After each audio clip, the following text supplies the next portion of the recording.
Beetlefield, entrance to the city. As the lone ant entered the city of Beetlefield, a unique trio of bugs was passing by, just a few meters away from the ant. Boss, what do we do now? How do we? A cockroach named Gregory asked in a panicked tone. Shut up, will ya?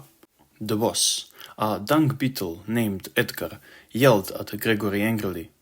He was mad that his flawless plan did not work. His plan to steal the precious Ozara blades from the two ants who suddenly appeared in the city.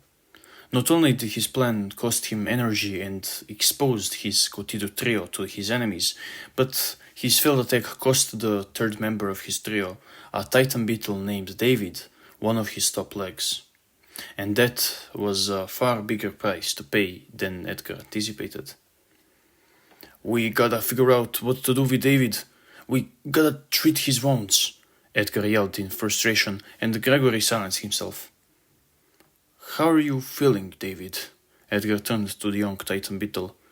David was crying, seeing his comrade in pain that only he was responsible for, pain that could have very well been avoided if only he had a better plan.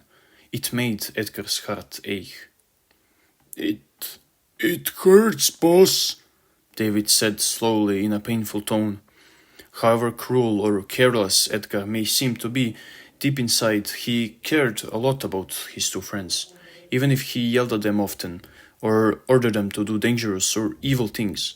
Even after all of that, Edgar still considered his friends to be something more, something bigger. A family. That's what the CoTiDu Trio was. A family. And David knew this. He wasn't mad at Edgar for losing his leg. He blamed himself. He blamed the two ants who just had to resist. But most of all, he blamed the Hercules beetle who beat it off. I'm sorry, David. If only I had a better plan. A more solid way of stealing the blades, this could have been avoided. I won't blame you if you want to leave, but please, let me help you treat your wounds first, Edgar told David. I don't blame you, boss. It's not your fault, and I don't want to leave. We are family. David was sad to see Boss blame himself for what the ants and the Hercules beetle did. But at the same time, David was happy that the boss cared for him, worried for him, something David had never experienced before meeting Edgar and Gregory. David was born 2 seasons ago, alongside 100 brothers and sisters. And the very first thing their mother did when they hatched was start killing them, one by one. David had heard a dozen of his brothers and sisters scream, confused, not knowing what's going on. What was the purpose of them being gifted alive in this place when, in the very first few minutes of it, their own mother was trying to take it away from them? Of course, neither David nor his brothers nor sisters had these exact thoughts. It was more like an instinct. This giant being that was killing them, wasn't that the same exact being who brought us here? Minutes passed, and less of his brothers and sisters lived. A few tried to run away, but being in an unknown, dark place only brought them so far. All of them ran into some kind of a barrier and could not escape. All of them had the same cruel fate. All except for David. David, who somehow managed to run into a tiny opening, a tiny tunnel that led to the outside world, the outside city, the city of Beetlefield. At this point, the city of Beetlefield had already become the shell of its former self, a city with no hope, a city full of bugs who had given up. In fact, that was the very reason why David's mother committed such a cruel and terrible act. It was because she had also, like so many others, lost all hope. The biggest Castanean food supplier, Anthill, has closed its doors and shut down all exportation of goods 4 seasons prior, and now every kingdom is paying the price for it, especially Beetlefield, as it is the biggest kingdom in all of Castana. After Anthill went into complete lockdown, it only took a season or two for the Beetlefield's food supply to almost run dry. Combine that with the king himself declaring that the Castana kingdom has fallen, and that it was only a matter of time before Ozara came to destroy everything, and the battlefield fell into an era of chaos. Every bug was for itself. Fights, pillaging, and murder became an everyday occurrence. Most of the stronger bugs, ex-warriors, either formed their own gangs or fought for themselves. But that too did not last forever. Soon, the food was so hard to come by that even the mightiest of warriors ran out of energy and gave up. Dozens and dozens of bugs could be seen on the streets, bugs who have given up on living, dying of hunger and sadness. Those who did not give up or were too afraid of death were either rich and had good connections, thus ensuring that they had food even in the era of chaos, or they turned to cannibalism. And the latter was what David's mother turned to. She was a weak female Titan beetle who had not eaten in days when David and his brothers and sisters hatched, and during the entire time David's mother waited for the eggs to hatch, all she could think about is how she had two options. Either she let the eggs hatch and died along with her 100 children, as for she knew that there was not a single chance that she could feed so many mouths, when she could not even feed herself. Or she does the single most gruesome and terrible act a mother can commit. She murders her own children, ensuring that she has food for the next few seasons, but also losing her soul in the process. And she chose to live. David, who was the only one lucky enough to escape, found himself in yet another unfamiliar cold place. That was the fallen city of Battlefield. He felt cold and scared. There were many big and scary bugs roaming around, so he did his best to find a hiding spot. After hours and hours of searching, little David settled and staying inside a small house whose doors were unlocked. David did not know that hiding there could have been a fatal mistake if the house had been occupied, but David's luck kept following him, and the house he had chosen as his hiding spot was abandoned. Little David hid there for a day or so, being more and more hungry, tired, and scared each passing minute, when suddenly somebody entered the house. "This one's unlocked, boss," a shrilling voice said. "Quiet, Gregory." Another deeper voice could be heard from outside. "What if someone's already inside?" "You're right. Sorry, boss. It's okay, Gregory. Let me go inside first." David could hear someone's steps approaching, and so he started shaking. Is this it? Is this the end? Will whoever finds him now do the same thing his mother did to his brothers and sisters? A few minutes passed, and... "Looks like nobody's here, Gregory. You can come." "Wait!" The dung beetle suddenly shouted. David could not hear anything anymore. Did they leave? He did not know. After some time, he decided it was safe to come out from the place he was hiding in. As soon as he made a tiny noise, the dung beetle grabbed him and pushed him against the wall. "Ah!" He lost his breath. The dung beetle was looking at him for a few moments, then let go of David. "Ya find the hiding bastard?" Gregory shouted from outside. "It's just some kid. He's a..."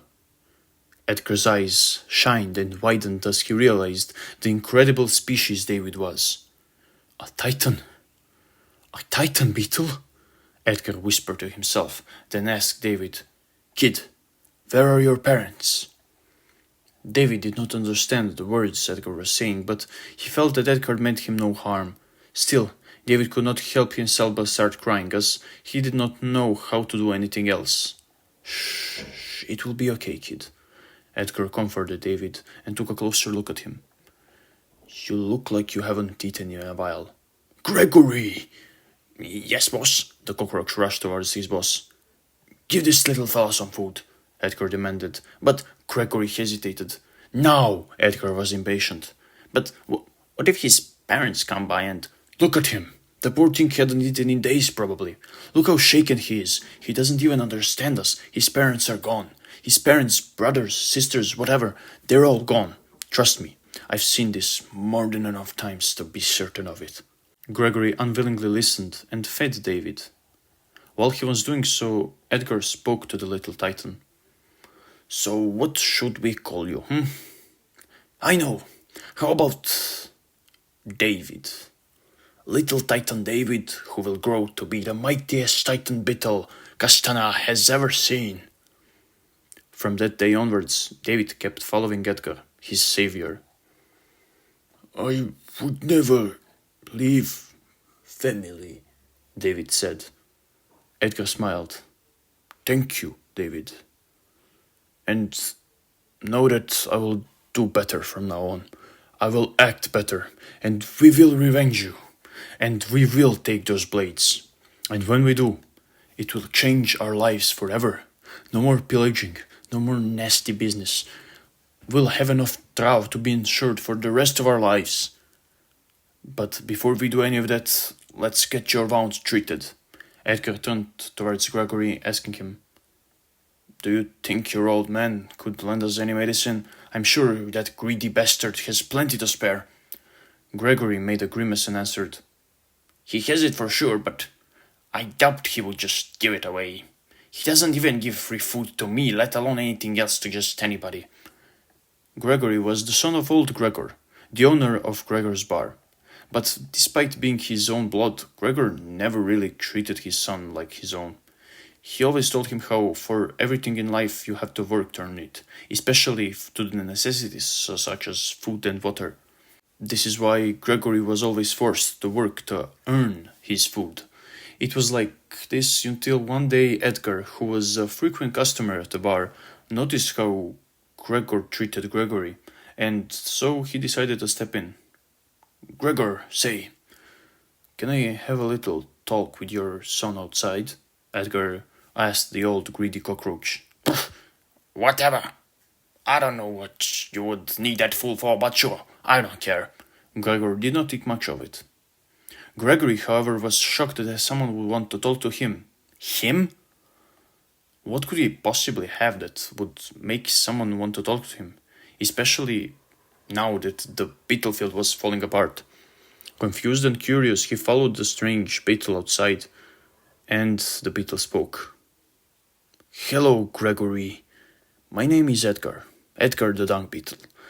I saw how your old man treats you, and, well, it ain't right.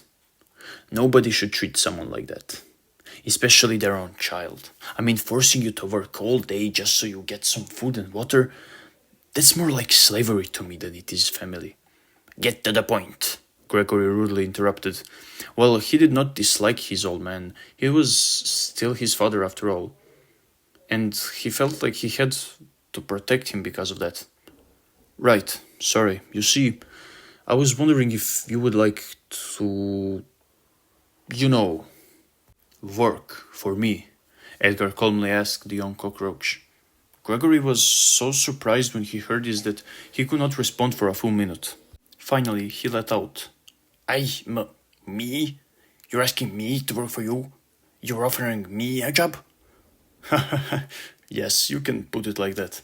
I'm offering you a job since I can see how hardworking you are. I could use someone like you, especially in dire times like this, Edgar smiled. Wow. Gregory was stunned and his eyes shined. What kind of job? It's something you're quite familiar with, actually. All you have to do is do the exact same thing you were doing until now. You just have to listen and do what I tell you to. The spark left his eye when he heard this, so Gregory disappointingly said, So you're offering me to switch from being my father's slave to being yours? Sorry, but I will have to decline your stupid and insulting offer, Mr. Edgar. Oh, no, you misunderstood me. What I'm offering is a job, not slavery. A job means that you would not be working for food or water, but instead you would be working for the real deal, for Tao. And if you have enough Tao, you can pretty much buy or do anything you can imagine. Edgar raised his top legs and looked at the sky. You mean you would pay me to listen to you? Correct. Gregory thought about it for a bit, then asked, How much exactly? Edgar smiled, as if he was anticipating this exact question, and answered, It's quite simple. The work you and I will be doing ain't gonna be what you would call honest work, but in these times you cannot survive otherwise. We'll be doing all kinds of stuff, some good, some bad, but it will all lead us to earning trau, earning a living. And as for the payment, well, the more I earn, the more you earn. Let's say, for example, we steal 30 trau from an abandoned house. I would give you a third of the earned goods, or so 10 trau would be yours. If we were to steal, let's say, 90 trau, you would earn 30 of those, and so on. So, what do you say? Edgar's grin widened, and he offered a high one to Gregory. Gregory, who was astonished that he, out of all of bugs in Battlefield, was offered a job. A bit of a dishonest job, that's for sure, but a job nonetheless. Happily accepted the high one and the job offer. And so from that day he quit working for his father and instead started working for Edgar, who demanded far less than his father and paid him quite a lot more than his father would even consider paying him. Gregory grew to like working for Edgar more and more each day. Yes, sometimes they would get in quite a big trouble for doing their job, but it was never anything they couldn't handle. But more than the trau or the job itself, Gregory enjoyed being at Edgar's company. Edgar, well, sometimes yelling at him was 100 times better than his father. He was funny, intelligent, and, as much as he was trying to hide it, caring. And the job became even more fun when David, a Titan beetle they found in an abandoned house, joined their trio. At first, Gregory did not like David. He was jealous in a way, because Edgar seemed to pay much more attention to David than he did to him. But after David grew a little, they started getting along. And before they knew it, the three of them became a family. The three of them could handle anything and do anything Edgar could ever ask them to. Or at least that's what Gregory thought so, until today, until those damn ants appeared. One of them even knocked him out unconscious, and when he woke up, he had quite a scene to see. David was missing a leg, and the blades were nowhere to be seen. They have failed. For the first time ever, they have failed. And it just had to be the one job that could change their lives. All because of those damn... Boss, look! Gregory alerted his boss, pointing towards a tunnel that led to one of the Battlefield's gates. And in front of the tunnel was a lone ant who, just a minute earlier, exited the tunnel and entered the city. The ant's name was Tan, and for the past minute, he was just standing at the same spot, observing the falling city. An ant! Edgar was enraged at the sight of yet another ant. He turned to Gregory and gave him a bag filled with trau. What? Gregory caught the heavy bag. Listen, Gregory, take that bag. There's plenty of trau in there. I don't care how much your old man asks for. Give it to him in exchange for medicine David needs. Go now. Treat David's wounds. And you, don't worry about me. I have a score to settle with the ants. Edgar turned to face David and said, I will avenge you. And I will find out where the blades are. Now, go with Gregory. He will treat your wounds. I'll wait for you when I'm finished with that filthy ant. David and Gregory listened to their boss and left. You ants will regret ever coming to Battlefield, Edgar said as he dashed towards the unsuspecting Tan. 1 meter above Tan and Edgar, 11 menacing assassins carefully remarked the situation below them. An ant, boss, an ant, Tetrius exclaimed. I can see that, Tetrius. Nihil, the boss of the 11 assassins, said. Should we attack him? Primus asked. Yeah, let's take him out, Quintus added. I am bloodthirsty too, brothers, but let's not get ahead of ourselves. Octavus was suppressing his deadly instincts. Octavus is right, we should plan things out first, Sextus agreed. What is there to plan? We can take out an ant any day, even blindfolded. Secundus was frustrated. Are you all stupid? Look! Decimus pointed at a stung beetle that seemed to be going rapidly towards the lone ant. Wow, an angry dung beetle! Quartus was surprised. So what? We can still take them both out, no problem, Septimus was certain. Hold on. Don't you see that this hand is alone? Plus, he doesn't have the blade. This one has some other kind of blade. Vasporio said that there were two ants and they were both carrying Gozara's blades. Nonus noticed. Silence! Nihil demanded. Nonus is correct. This is not one of the ants Lord Caesar mentioned, but still, it is an ant nonetheless. Listen, my sons, my apprentices. This is what we're going to do. We'll see what the dung beetle is going to do with the ant. If he attacks him, I want you all to go down there and save the ant. What? Detrius was shocked. Nonsense! Quintus disapproved. Shut up! Nihil's patience ran out. Let me finish. You're going to save the ant by kidnapping him. You are allowed to wound the beetle and the ant, but you are not allowed to kill them, nor use poison. Why? Secundus did not understand. Because, Secundus, if we were to murder the beetle, it would leave a trace behind us, a trace that the assassin wasps were here, for some reason in Beetlefield. And if we leave a trace like that behind us, citizens of this rotten city will start wondering, why are the wasps in our city? Why did they kill one of our own? Are they planning something? A war, perhaps? And Lord Caesar was very clear about not wanting anyone in Castana suspecting Hornus of anything until all preparations are done. This is why you need to leave the beetle alive. And about the ant, we will kidnap him in order to find out where his friends are. And find out we will, one way or another. Do you understand now, Secundus? I do, boss. I'm sorry, Secundus apologized. With all due respect, boss, but if we leave the beetle alive, won't it, be able to tell his friends about us attacking him? Decimus pointed out.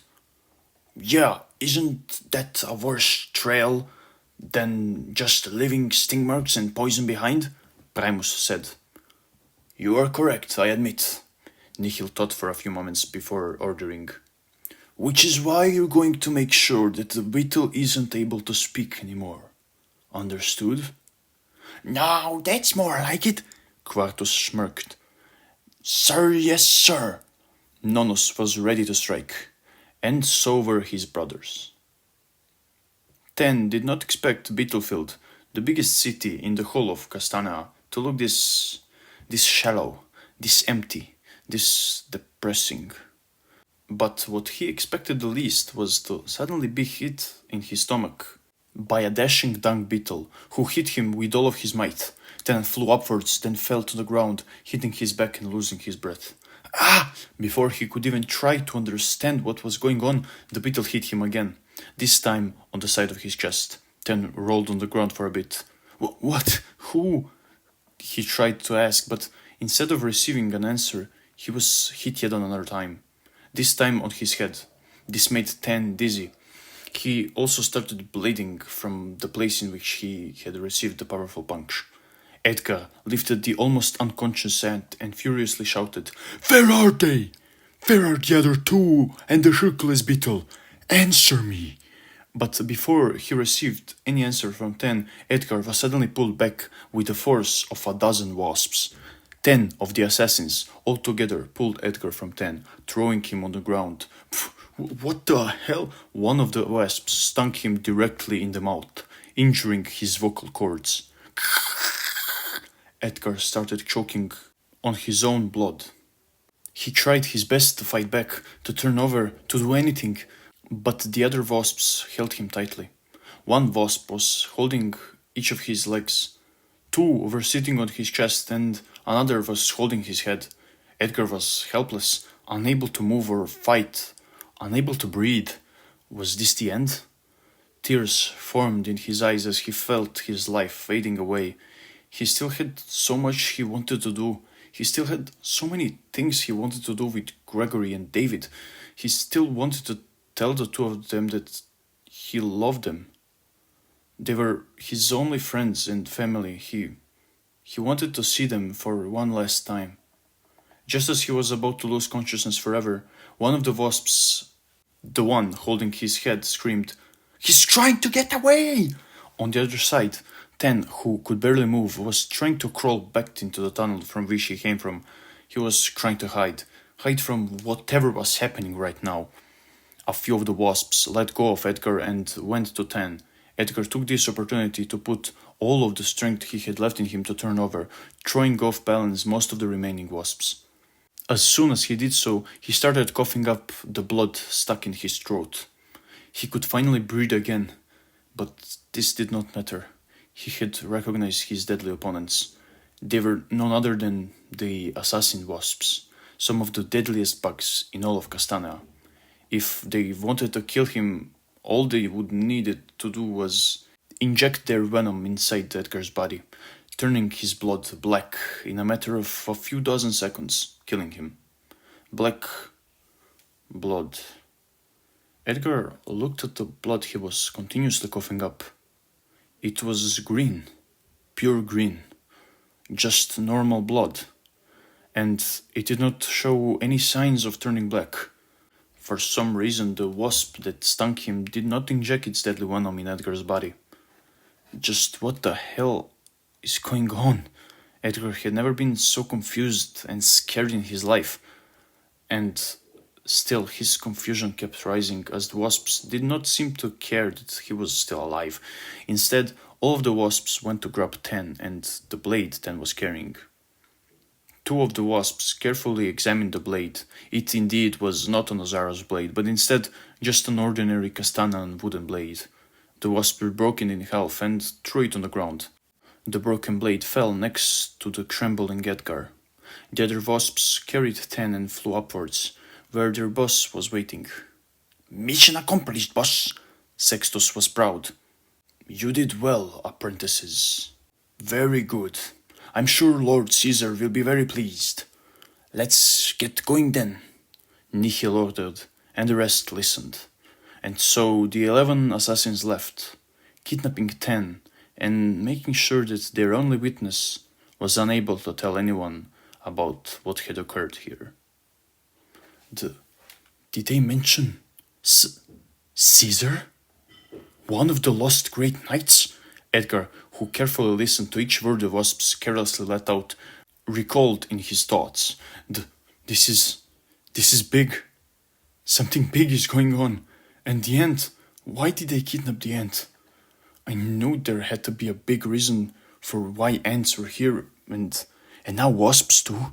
I have to tell this to Gregory, to David, and when David's ready, we will find out what's going on. We will. Edgar tried to say something, but all that came out was another cough. Weird, he thought, and so he tried speaking again. Nothing. He tried again, still null. Edgar started panicking. No, this could not be happening, no. He tried screaming, shouting, he tried making any kind of noise, but it was all in vain. Edgar could not let out a single tone.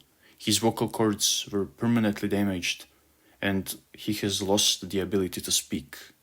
He stood there, looking at the empty sky with an equally empty look in his eyes.